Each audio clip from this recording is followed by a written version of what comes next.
We continue with Chapter 9. No more gossiping. If you are angry at Sue, is she the first or the last person to know about it?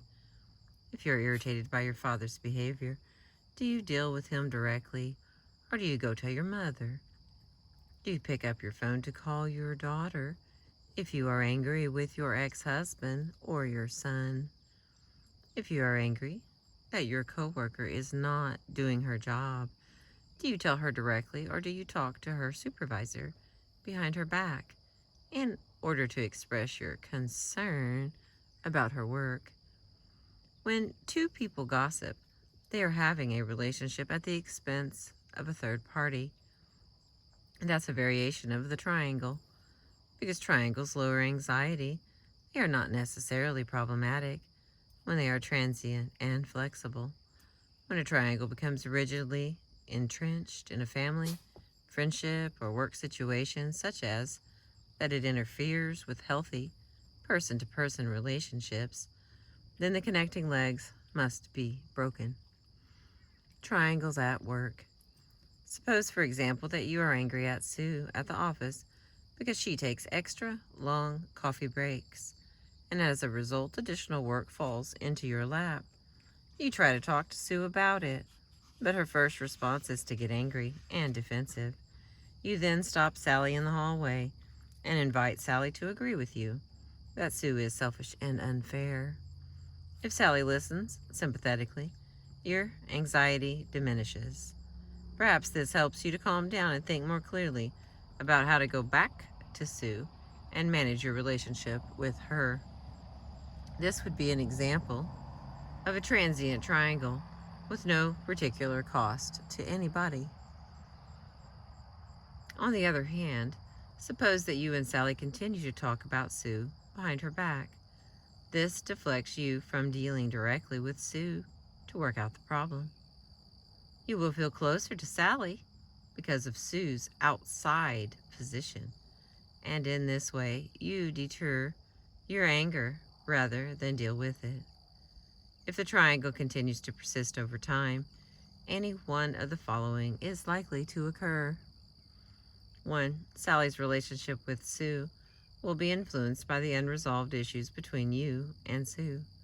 For example, Sally may become more distant from Sue or more reactive to her. If Sally begins to like Sue, she, Sally, may feel disloyal to you. Number 2. Sue's anxiety will rise, and she may begin to underfunction more at work. The more that two people talk about an underfunctioning individual, rather than each working directly on that relationship, the more that party will have to work even harder to gain competence. Number 3. You will have increasing difficulty calmly and clearly negotiating your differences with Sue and maximizing the chances that the two of you will have the most comfortable work relationship possible. Can't it be helpful to talk with Sally if you're angry with Sue? If your intention is to get Sally's perspective on your problem, and if Sally is able to provide it without taking sides, diagnosing, or criticizing either one of you, then a triangle will be avoided. More typically, however, we may begin with the virtuous intentions of clarifying the problem and trying to understand why someone is performing poorly, only to have our efforts turn into mutual criticizing sessions and the start of an entrenched triangle. It never helps anybody's performance to talk about them rather than to them. The more other people get involved in a conflict between you and another person, the less likely you'll be to resolve it with the minimal anxiety and maximum clarity. Here are a few do's and don'ts to help you avoid setting up triangles at work. The following advice holds for a friendship or a family situation as well. 1. If you are angry with someone, that's the person you should tell. Even if Sue is resistant, rebellious, or rude, she is still the person to deal with. And dealing with her doesn't necessarily mean venting your anger at her. It means making use of everything that you have learned in this book, not with a third party, but directly with Sue. If you want to go up, number 2, if you want to go up the hierarchy with your anger, make sure to go through the appropriate channels and be open about it. For example, suppose that Karen from chapter 5 asked her boss to change her job rating from very satisfactory to superior, and he refused. If Karen wants a third party to review her evaluation, she can find out what the acceptable procedure is and tell her boss that she plans to go over his head and why. If you are open about bringing in another party and you make sure to use the appropriate hierarchy, you may avoid forming a triangle that will escalate anger and stress in the long run. Number 3, when you are angry, speak in your own voice.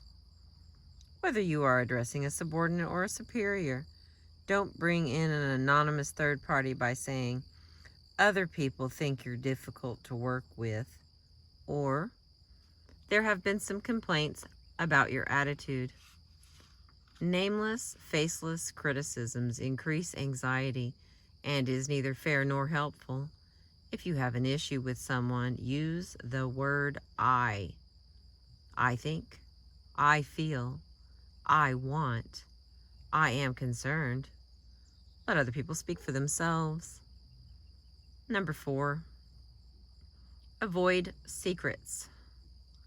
If you believe that it is your job to let someone, Esther, know that she is being criticized or gossiped about, "Esther, I want you to know that Tom is telling people that you are alienating customers." I understand that Esther may want to go directly to the gossiping party to clarify the problem. If you plan to swear someone to secrecy, "Esther, please don't mention anything to Tom or he'll know I said something to you," you better say nothing at all. Number 5, do not become the third party in someone else's triangle. If someone complains to you, you can listen sympathetically, but without blaming or taking sides. Often this doesn't occur to us, but with practice, it's not hard to do. Remember that the best reason to avoid quickly becoming someone's emotional ally is that others have the best chance of working out their own anger and negotiating their differences. If you stay calm, stay out, and stay emotionally connected. This concerned but neutral position is, in the long run, the most supportive one to take, for it helps facilitate creative problem solving in other areas. Okay, hang on. This concerned but neutral position is, in the long run, the most supportive one to take, for it helps facilitate creative problem solving in others. Suppose, for example, that you are supervising Esther, and Tom is complaining to you that she is rude to her customers. You can first encourage Tom to deal with her directly. If Tom says, "But I told her twice and she doesn't listen," you might tease him a bit and encourage him to grab Esther by the collar and try a third time. Or, when you see Esther, you might say lightly, "Hey, I think Tom has a gripe about you. Why don't you meet with him and straighten it out?" If you can maintain a low-keyed, non-reactive, non-critical position and express confidence that both parties can work out their difficulties, chances are that Esther and Tom will do surprisingly well. Triangles begin at home. You have just finished cleaning up your kitchen when the phone rings. It is your mother calling, and she sounds quite worked up. "Let me tell you what your brother Joe is doing now. He's drinking again, and he's about to lose another job. I wonder if he'll ever grow up and find himself." Or, "I'm so upset that your father will not pay any of your sister's college tuition. He's always been cheap, and since he married Debbie, The situation is even worse. What do you do? Position 1. You join your mother in her anger and criticalness. Or perhaps you listen sympathetically and then spend the next 10 minutes talking with her about Joe's emotional problems or your father's penny pinching. Position 2. You come to the other person's defense. Well, Mother, if you didn't keep bailing Joe out, he wouldn't be in such a mess.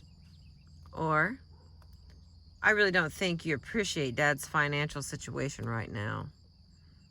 Position 3. You give advice, doing your best to stay neutral. You may attempt to explain the behavior of each party to the other, or try to help your mother be more objective or reasonable. Position 4. You clutch inside and feel very angry at your mother for putting you in this position. You silently decide that you will avoid her as much as possible because she is so difficult to deal with. Perhaps you make plans to move to Alaska. Can you find yourself in one or more of the above responses? Let's look at each position more carefully. Position 1. Here, you have a closer relationship with your mother at the expense of either your dad or your brother, who is in the outside position in the triangle. You are allied with your mother in a blaming position toward another family member. Position 2. Here, your mother will feel like the outsider in the triangle, and she may redirect her anger towards you for not supporting her or not seeing the truth about your father or brother. You are in a blaming position towards your mother and a rescuing position towards the other party. Position 3. Here, you try to help both parties and be a therapist in your own family, which is not possible. Your mother will either ignore your advice or tell you why it won't work. You are in a fix-it or peacemaking position in the triangle. Position 4. Here, you try to lower your stress level by avoiding your mother, resolving nothing in the long run, and ensuring that the underground anger and intensity will emerge elsewhere. You are in a blaming and distancing position towards your mother in the triangle.